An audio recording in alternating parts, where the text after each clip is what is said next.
తెలుసు కనుకనే ఆ దావీదు అంటున్న మాట ఏంటంటే, నేను నా యెహోవా యొక్క చేతిలోనే ఉంటాను. దేవునికి స్తోత్రం కలుగును గాక. హల్లెలూయా. యెహోవా బహు వాత్సల్యత గలవాడు అని అంటాడు. దేవుడు ఎవరట?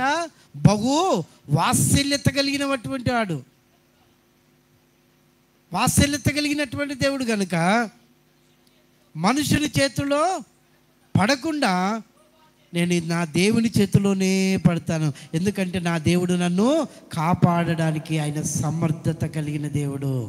హల్లెలూయా, ప్రైజ్ ది లార్డ్. దేవునికి స్తోత్రం. మన దేవుడు ఎవరట? మనల్ని కాపాడేటువంటి వాడు, రక్షించేటువంటి వాడు, భద్రపరిచేటువంటి వాడు, కాపుదలనిచ్చేటువంటి వాడు, క్షేమం ఇచ్చేటువంటి వాడు, ఆరోగ్యం ఇచ్చేటువంటి వాడు, బలమునిచ్చేటువంటి వాడు, ధైర్యమునిచ్చేటువంటి వాడు, శక్తి సంపన్నుడైనటువంటి బహు వాత్సల్యత కలిగిన ఆ దేవుడే ఆయన రక్షకుడిగా ఉండి కాపుదల నాకు ఇచ్చి నన్ను సురక్షితంగా నన్ను కాపాడి నడిపించి నన్ను దీవిస్తాడు. దేవునికి స్తోత్రం కలుగును గాక. యోహాను సువార్త 6వ అధ్యాయం 11 నుంచి 14 వాక్యాల వరకు చూడండి.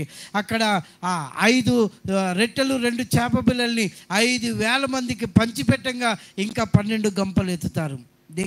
కేవలం కారణం ఇది దేవుని చేతిలోకి వచ్చినాక అది ఆశీర్వదించబడుతుంది. మన చేతిలో ఉంటే ఆశీర్వాదం ఉండదు.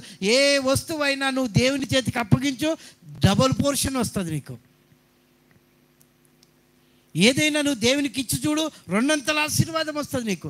ఇస్తానులే, ఇక రేపు ఇస్తాలే, ఇక ఇస్తానులే అంటే ఈ రోజుకు 10,000 అప్పు అయితే మరుసటి రోజుకి 50,000 అప్పు అవుతుంది.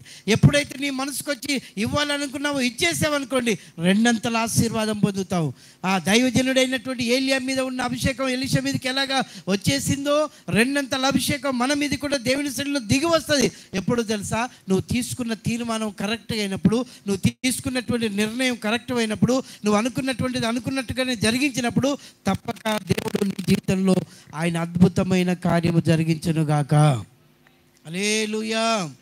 ఇక్కడ శిష్యులు అక్కడ ఒక భోజన పంక్తిలో రొట్టెలు తీసుకొచ్చి ఆ రొట్టెలు వాళ్ళ చేతులు ఉన్నప్పుడు అవి ఎలాగున్నాయట? 5 రొట్టెలు 2 చేప పిల్లలుగానే మిగిలిపోయాయి. కానీ ఆ 5 రొట్టెలు 2 చేప పిల్లలు యేసయ్య చేతికి వస్తాలకి ఏమైపోయినాయి? ఇప్పుడు అనేక మంది ప్రజలు తిని తృప్తిపరచబడి తిరిగి 12 గంపలు ఎత్తారట. ఎక్కడి నుంచి ఎక్కడికి వచ్చేసరికి ఈ చేయి నుండి ఈ చేయికి మార్చబడ్డాయి, ఈ స్థితి నుండి ఈ స్థితికి వచ్చేస్తాయి.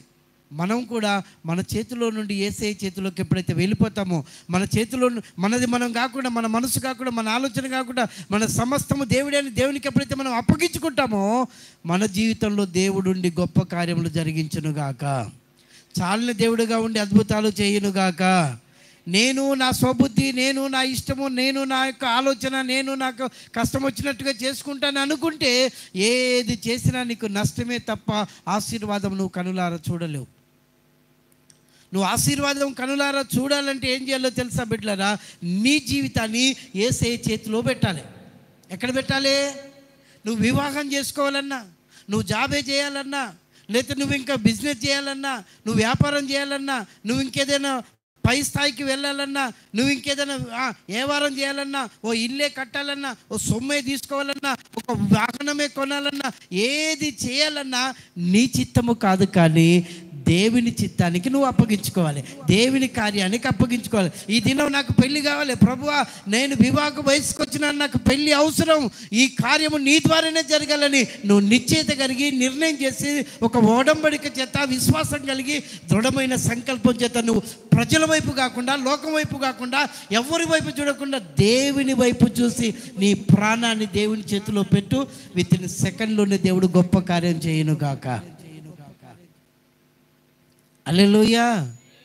నా జీవితంలో మా కుటుంబంలో జరిగిన విషయం చెప్తాను. నా బిడ్డ వివాహం కొరకు అనేక దినాలు ఏడ్చాము, ప్రార్థన చేశాము, నలిగిపోయాము, బాధపడ్డాము. కానీ ఒకరోజు మమ్మల్ని బాగా వేదన చేస్తా ఉంటే నేను మా పాపకు చెప్పాను, అమ్మ నీ పెళ్ళి